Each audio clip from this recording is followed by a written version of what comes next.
नमस्कार। तो मैं रागनी, शिक्षा की बात हर शनिवार।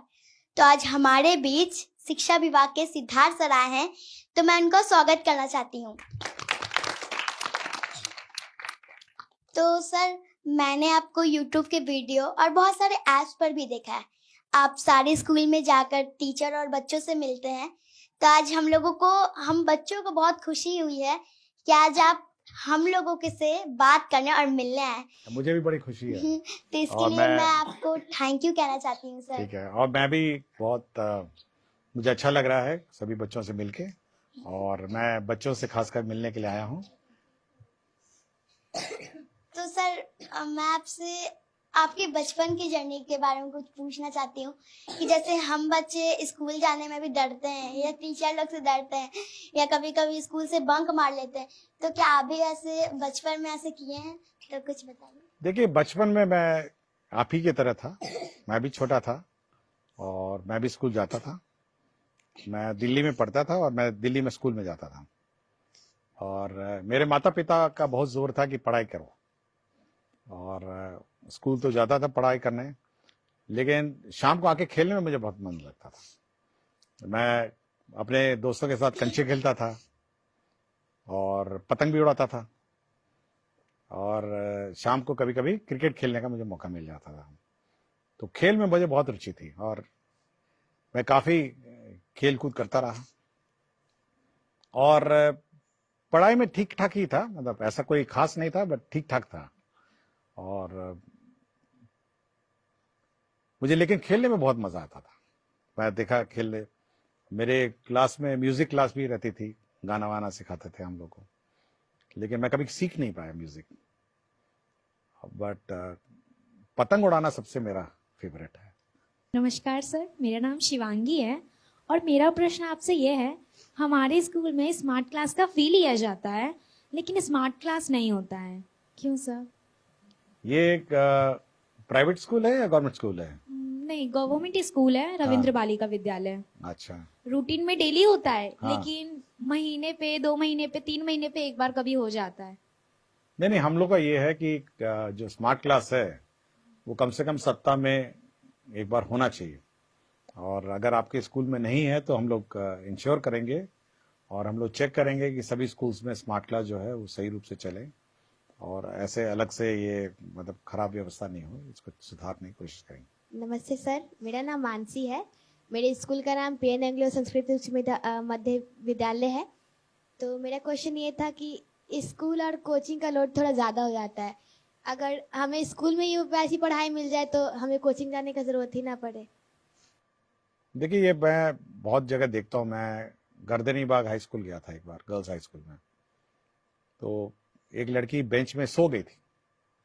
तो मैं ऐसे ही पूछा कि ये लड़की सो क्यों गई, तो उसके बगल वाले लड़कियों ने कहा कि सुबह 6 बजे से कोचिंग कर रही है और 9 बजे आई है और इतनी थक गई है कि क्लास में सो गई। ऐसा होता है ना। और फिर हमको लगता है कि थोड़ा ज़्यादा हो जाता होगा, सुबह 6 बजे से या 7 बजे से कोचिंग करना, फिर स्कूल करना और शाम को फिर करना। तो हम लोग कोशिश ये है कि जो बच्चे हैं जिनको ज़्यादा ध्यान देने की ज़रूरत है या ज़्यादा अटेंशन की ज़रूरत है, हम लोगों ने ये कहा टीचर्स से कि आप लोग उनको सामने बैठाइए, सामने कोचिंग कराइए और एक्स्ट्रा अटेंशन दीजिए ऐसे बच्चों को जो चाहते हैं कि और एफर्ट लगे और करें। और साथ ही साथ हम लोग ये भी कोशिश कर रहे हैं कि होमवर्क बच्चों को थोड़ा दिया जाए, घर जाके बैठ के पढ़ेंगे और अगले दिन आके टीचर उस होमवर्क को चेक करेंगे, ताकि कोचिंग की ज़रूरत नहीं होनी चाहिए। अगर आप टीचर अच्छा पढ़ाए और सब्जेक्ट्स अच्छी तरह पढ़ाएं और सिलेबस टाइम पे कंप्लीट करें, मेरे ख्याल से कोचिंग की आवश्यकता नहीं। मैं भी रहा हूँ स्कूल में, हम लोग के टाइम पे भी कोचिंग नहीं था।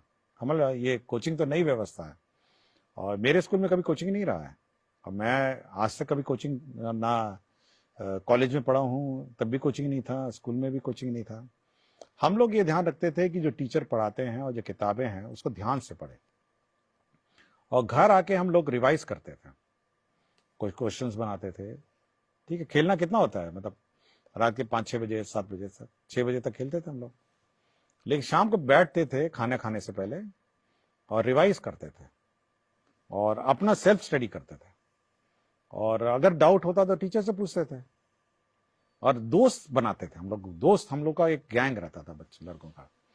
तो जब क्वेश्चन हम लोग करते थे, अगर कुछ होता नहीं था तो अगले दिन, क्योंकि उस वक्त फोन नहीं था, आज के दिन तो आपको मोबाइल है, आप अचानक कर दें, उस वक्त तो टेलीफोन भी नहीं था, तो हम लोग अगले दिन जाते थे और हम लोग यार दोस्त से पूछते थे कि भाई ये क्वेश्चन कैसे बनाए, और फिर हम लोग एक साथ बैठ के उसको सॉल्व करते थे। तो दोस्त एक दूसरे को हम लोग, एक दोस्त दूसरे को हम लोग सिखाते थे। और हम लोग उस जमाने में देखिए, सोचिए मोबाइल नहीं था और किसी से बात भी नहीं होती थी कि घर पहुंच गए तो घर पहुंच गए।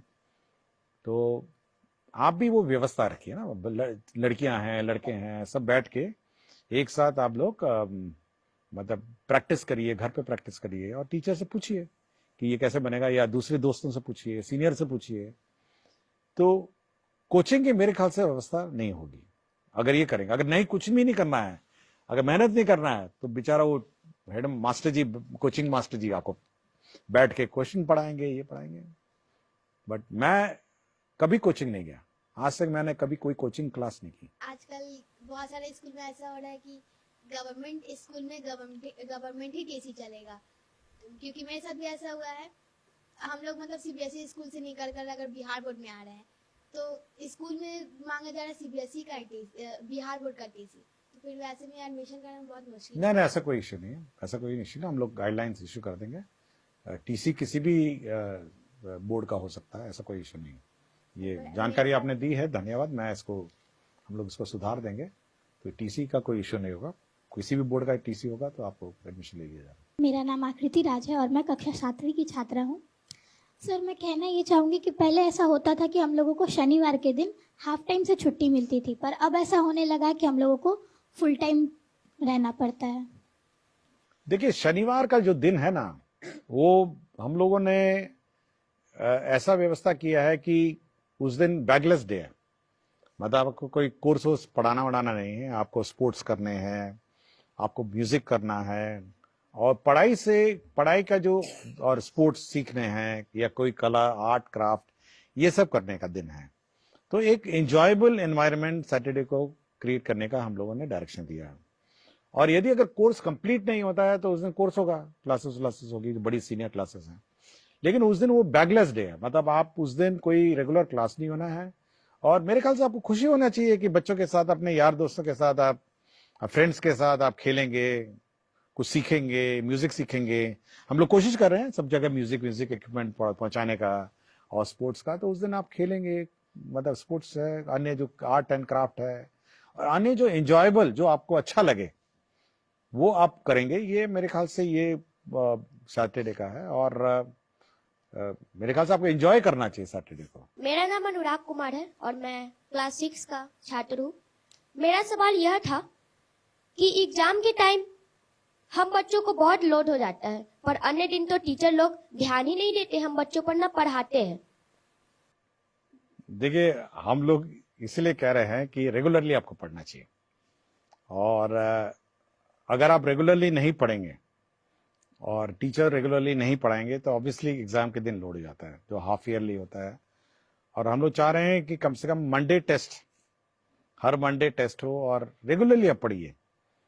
देखिए, मैं पहले भी कहा ना कि घर आके मैं पढ़ता था अपना किताबें, और अगर आप घर आके अपनी किताबें रिवाइज नहीं करेंगे, समय पे रिवाइज नहीं करेंगे, तो एग्जाम के दिन आपको बहुत लोड हो जाएगा, मतलब बहुत ही ज्यादा लोड हो जाएगा। इसलिए रोज आपको रिवाइज करना चाहिए। और मैं सभी टीचर से ये कहता हूं, और सभी टीचर्स को फिर हम लोग कहेंगे कि रेगुलरली उसको बांटेंगे कि पहला वीक में, पहला मंथ में क्या होना है, दूसरे मंथ में क्या होना है, तीसरे मंथ में क्या होना है, चौथे मंथ में क्या होना है, ताकि मंथ वाइज वो कोर्स रहे, और ताकि सब कोर्स अचानक लास्ट मिनट में कंप्लीट ना हो, या फिर सैटरडे को कंप्लीट ना हो। तो चाहेंगे कि सब बराबर रहे। और लेकिन बच्चों से मेरा इतना ही है कि कम से कम शाम को आने के बाद खेलिएगा जरूर। मतलब स्कूल से लौटने के बाद दोस्तों के साथ मोहल्ले में खेलिए, और जब रात हो जाती है तो कम से कम खाने से पहले 1 घंटा बैठ के आप रिवाइज करिए, और थोड़ा मोबाइल से दूर रहिए। हमारे स्कूल में भी कंप्यूटर है, लेकिन हम लोग बस कंप्यूटर एग्जाम देने ही जाते हैं। कभी आज तक लैब हम लोग को भी नहीं कराया गया है स्कूल में। ओह, कौन सा स्कूल है? PN Anglo school. एंग्लो, ये प्राइवेट स्कूल है? नहीं, गवर्नमेंट। वुमेन स्कूल है। कहाँ पे है ये? यहाँ नया टोला। अच्छा, ठीक है। नहीं, लेकिन हम लोग अब कुछ ये करेंगे, कम से कम सप्ताह में एक क्लास तो होनी चाहिए, कंप्यूटर की क्लास तो होनी चाहिए, और समय समय पे क्लास होना और चाहिए। ना ही बायोलॉजी लैब होता है, केमिस्ट्री लैब होता है। बस स्टार्टिंग में जब स्कूल गए थे तो पहली बार बस स्टार्टिंग में गए, उसके अलावा पता ही नहीं बायोलॉजी लैब में क्या होता है, केमिस्ट्री लैब में क्या होता है। ओहो। कभी नहीं था। नहीं, होना चाहिए ये रेगुलर। बोलते हैं तो मैम बोलती है ना हम्म, केमिकल ही नहीं है, और केमिकल ही नहीं है, कभी बोलती है केमिकल और नहीं फिर है, केमिकल होगा तो फिर गैस नहीं है। तो हमेशा बहाना बनाते हैं, कभी केमिकल नहीं है, कभी साफ नहीं है, हाँ। ब्लेड खराब है, तुम लोग लेके नहीं आए, हमेशा बहाना बनाती है मैम। ओह, ये तो गलत बात है ना, तो ठीक होना चाहिए था। मेरा नाम अमिता कुमारी है। सर मेरा सवाल है, जब भी हमारे स्कूल में चेकिंग वाले सर या मैम आती हैं तो हम हमारे स्कूल में ऐसे पढ़ाई नहीं होता है, लेकिन हमारे टीचर बोलते हैं कॉपी किताब निकालो चेकिंग वाला आ गया है, और कुछ भी पूछे तो बोल देना हाँ ये होता है ये होता है, ऐसा क्यों? वैसे तो गलत है ना, ये तो चेकिंग क्या है, रोज होना चाहिए। देखिए, सबको अपने टीचर सबको अपने मोटिवेटेड होना चाहिए, अपने रिस्पॉन्सिबिलिटीज होनी चाहिए, और बच्चों को पढ़ाने का रिस्पॉन्सिबिलिटी टीचर का है, और चेकिंग हो नहीं हो उनको फर्क नहीं पड़ना चाहिए, बिल्कुल गलत है, और सभी टीचर्स को पढ़ाना चाहिए चाहे वो चेकिंग हो या नहीं हो। सर अगर कोई भी बच्चा स्पेशल चाइल्ड होता है तो उनका एडमिशन नहीं लिया जाता कोई भी स्कूल में, और अगर मतलब ले भी लिया जाए तो फिर हम बच्चों की तरह जैसे हम लोग पढ़ते हैं तो उसको अच्छे से तरीके से ट्रीट नहीं किया जाता है, तो उसके बारे में। देखिए, हम लोग स्पेशल चाइल्ड के लिए हम लोग ने स्पेशल टीचर्स हम लोग रिक्रूट कर रहे हैं, नए टीचर्स आएंगे जो स्पेशल चाइल्ड को देखेंगे, और सभी स्पेशल चाइल्ड भी हम लोग के नॉर्मल स्कूल में ही एडमिशन होना है, उनको अलग से स्कूल नहीं चलाना है, और विशेषकर इन स्कूल्स में उनको देखभाल के लिए, क्योंकि उनकी अलग नीड्स भी हैं, और मैं बहुत सारे स्कूल में जाता हूं जहाँ पे स्पेशल चाइल्ड्स को लोग बैठाते हैं, और हम कोशिश कर रहे हैं कि स्पेशल चाइल्ड को कम से कम ज़्यादा ध्यान दिया जाए टीचर के द्वारा, और अलग से जो टीचर्स जाएंगे, कुछ कुछ स्कूल्स में रहेंगे जो स्पेशल चाइल्ड है वहाँ पे एडमिशन कराया जाए ताकि उनको ध्यान दिया। गुड इवनिंग सर, मैं दीपराज हूँ, क्लास 12th का कॉमर्स का स्टूडेंट हूँ। हमारे स्कूल का नाम है टिके घोष एकेडमी। मेरा एक प्रॉब्लम है कि जैसे कि मेरा स्ट्रीम कॉमर्स है, ठीक है, तो हमारा जो कॉमर्स में जो मेन सब्जेक्ट होता है और जो और हिंदी इंग्लिश सब्जेक्ट होता है, वो सब कुछ छोड़ के और भी बहुत सारे वोकेशनल सब्जेक्ट होते हैं, ठीक है, बट है ना, मतलब कि जो हमारे मेन सब्जेक्ट का टीचर तो ना कैसे भी करके ना मतलब कि हो जाता है, पढ़ लेते हैं, बट जो वोकेशनल सब्जेक्ट जैसे कि है ना बहुत सारा कंप्यूटर साइंस होता है, क्योंकि मतलब कि एक्स्ट्रा सब्जेक्ट होता है ना बहुत सारा, जैसे कि ना हमारा सब्जेक्ट हो इंफॉर्मेशन टेक्नोलॉजी IT जिसे कहते हैं, और कंप्यूटर साइंस, और भी बहुत सारा होम साइंस, ब्यूटिशियन, और भी बहुत सारा इलेक्ट्रीशियन, और भी बहुत सारा वोकेशनल सब्जेक्ट है, बट वो सब सब्जेक्ट के टीचर नहीं है ना आ पाते हैं, ऐसा क्यों होता है? देखिए, सभी स्कूल्स में सभी सब्जेक्ट्स नहीं होते, क्योंकि टीचर्स का कमी भी है, और कोशिश करें उसको पूरा करने के लिए, लेकिन जहाँ जहाँ कुछ ना कुछ स्कूल में तो होंगे ही सब्जेक्ट, तो और ऐसा कभी नहीं होता है कि सारे स्कूल, CBSE का या स्टेट बोर्ड के सब्जेक्ट्स बहुत ज़्यादा है, और हर सब्जेक्ट्स का टीचर सभी स्कूल में होना ये थोड़ा कठिन भी है, तो इसलिए आप ये देखिए कि कौन से स्कूल में ये सब्जेक्ट्स हैं ताकि वहाँ एडमिशन लेके पढ़ सकें। और हमारे भी स्कूल में सब सब्जेक्ट्स नहीं थे, हम लोग के सब्जेक्ट्स भी 6 सब्जेक्ट 8 सब्जेक्ट थे, और मैं CBSE बोर्ड का हूँ, और CBSE बोर्ड में तो इतने सारे सब्जेक्ट हैं जिसके टीचर भी नहीं थे, तो हम लोग उसी सब्जेक्ट्स लेते हैं जो वहाँ पे टीचर्स रहे थे और पढ़ते थे, और अन्यथा अगर आपको वैसे सब्जेक्ट्स लेने हैं तो आपको स्कूल भी चयन करना पड़ेगा जहाँ पे टीचर्स हैं, लेकिन कोशिश करेंगे जहाँ पे स्टूडेंट्स ज़्यादा हैं किसी सब्जेक्ट्स के इच्छुक, वहाँ उस प्रकार के टीचर्स और रहेंगे। सर जैसे हम लोग की स्कूल में मैम पढ़ाती है, तो जैसे मैम पढ़ा रही है तो उस समय उनका स्टेप कुछ अलग होता है, और जैसे ही बीच में आती है प्रिंसिपल मैम तो उनका स्टेप कुछ चेंज हो जाता है। उस समय क्या करती है, वो बच्चे को कहती है कि आप ही पढ़ाइए, आप ही सब कुछ कीजिए, आपका रीडिंग स्किल बढ़ेगा, और खुद मोबाइल देखती है। तो फिर जैसे ही मैम आती है मोबाइल छुपा लेती है और फिर हम लोग को पढ़ाई लगती है ना पर्सनैलिटी में। तो ये सब जो हम लोग को दिक्कत होता है सर, हम लोग पढ़ भी नहीं पाते अच्छे सर। स्टूडेंट सर क्या ही पढ़ाएगा सर। नहीं, हम लोगों ने ये कहा है कि टीचर्स जब स्कूल में रहते हैं तो मोबाइल पे कम ध्यान दें, और जब क्लास चल रही है तब मोबाइल नहीं देखें। ये हम लोगों ने कहा है। तो ये बिल्कुल गलत है कि जब प्रिंसिपल आएगी तो मोबाइल छुपा लेंगी, और जब प्रिंसिपल चली जाएगी फिर मोबाइल पे। तो गलत है ये तो थैंक यू सर, हम लोगों का इतना क्वेश्चन था। और सर हम लोग अपनी तरफ से कुछ आपसे पूछना चाहते हैं। सर आप अपना लाइफ जर्नी बताइए कि आप छोटे से इतने बड़े तक में, मतलब यहाँ तक जो आप बने हैं शिक्षा विभाग के मुख्य सचिव, तो ये कैसे बने? तो थोड़ा सा मेहनत की, और क्या, आपकी तरह ही रहे। मैं भी छोटा बच्चा था और पढ़ाई करते करते हो गया। पढ़ाई नहीं छोड़ी मैं खेलता रहा, खेला भी, और पढ़ाई कभी मैंने नहीं छोड़ी, और पढ़ाई करता रहा।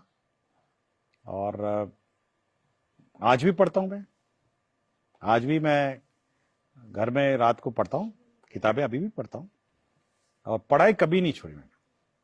इसलिए मैं सभी बच्चों से कहता हूं कि पढ़ना नहीं छोड़िए, चाहे कुछ हो जाए, परीक्षा पास हो जाए, नौकरी लग जाए, और कंटिन्यूअसली पढ़ाई करना है। मैं आज भी पढ़ता हूं। तो अगर आप पढ़ेंगे, अच्छा इंसान बनेंगे, तो आईएएस तो अपने आप बन जाएंगे। आईएएस क्यों बनेंगे? आप साइंटिस्ट बनिए, और स्पोर्ट्समैन बनिए, सिंगर बनिए, और एस्ट्रोनॉट बनिए, और क्या क्या बहुत सारा कुछ बनिए। आईएएस क्यों? कुछ भी बनिए, आप अच्छा काम करिए। और आईएएस बहुत सारे ऐसा काम है। अच्छे पेंटर बनिए, और आजकल म्यूजिशियन बनिए, गाना गाने वाले बनिए। Thank you sir.